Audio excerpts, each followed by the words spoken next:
Hello बच्चों, कैसे हो? तो दिव्या आलोक कोचिंग सेंटर में तुम्हारा स्वागत है। जैसा कि तुम देख रहे हो बोर्ड पर, आज हम लोग इंग्लिश का एक नया पार्ट और सीखेंगे। तो आज हम लोग सीखने वाले हैं हैज और हैव का इस्तेमाल, कि ट्रांसलेशन में जो है हैज और हैव का इस्तेमाल कैसे किया जाता है। तो जैसा कि तुम देख रहे हो कि हैज और हैव का हिंदी क्या है, पास।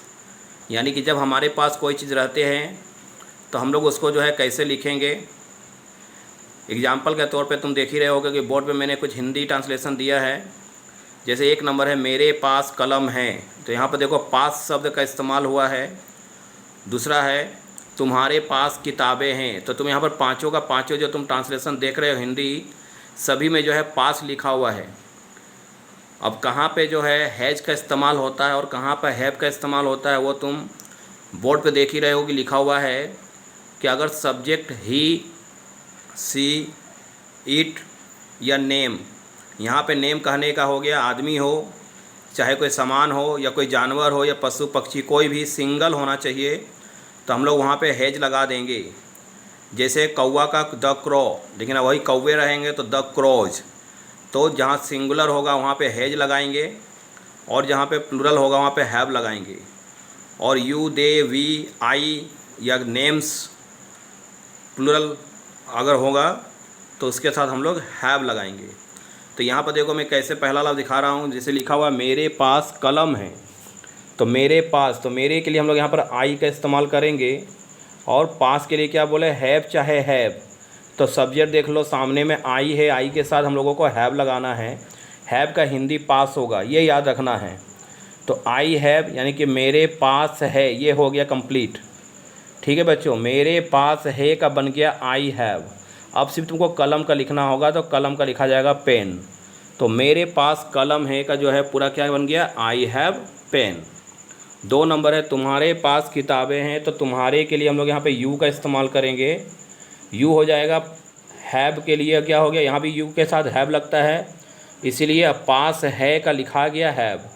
तो तुम्हारे का लिखा गया, पास है का भी लिखा गया।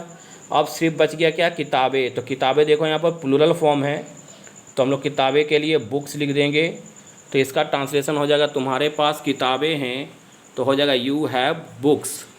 3 नंबर देख रहे हो, उसके लिखा हुआ उसके पास कार है, उसके लिए हम लोग यहाँ पर ही का इस्तेमाल करते हैं। अच्छा, पास है के लिए फिर यहाँ पे हैज लगा देंगे, क्योंकि ही के साथ हैज लगेगा। कार के लिए हम लोग यहाँ पर कार लिख देंगे, CAR, तो हो जाएगा उसके पास कार है, इसका बन जाएगा ही हैज कार। अगला लिखा हुआ है राम के पास एक पेंसिल है, तो लिखेंगे राम, क्योंकि यहाँ पे नाम है, तो राम के पास है, इसके लिए हम लोग हैज का इस्तेमाल कर देंगे। तो यहाँ पर राम के पास है, ये पूरा लिखा गया राम हैज। अब क्या बच गया, सिर्फ एक पेंसिल। अब एक पेंसिल के लिए ए लगा दिए एक के लिए, और पेंसिल के लिए पेंसिल लिख देंगे। तो क्या हो जाएगा, राम के पास एक पेंसिल है, इसका बन जाएगा राम हैज ए पेंसिल। अगला देखो जो आखिरी वाला है, वो लिखा हुआ 2 नाम है, राम और मोहन के पास कारें हैं।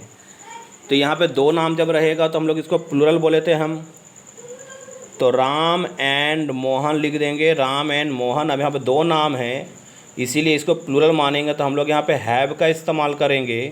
तो राम एंड मोहन हैव, अब क्या हो गया, कारें। कारें के लिए हो जाएगा कार्स। तो इस तरीक़ा से हिंदी जो है, राम और मोहन के पास कारें हैं, तो उसका क्या बन गया, Ram and Mohan have cars. अब राम एंड मोहन 2 आदमी हैं, इसी वजह से मैंने यहाँ हैव लगाया।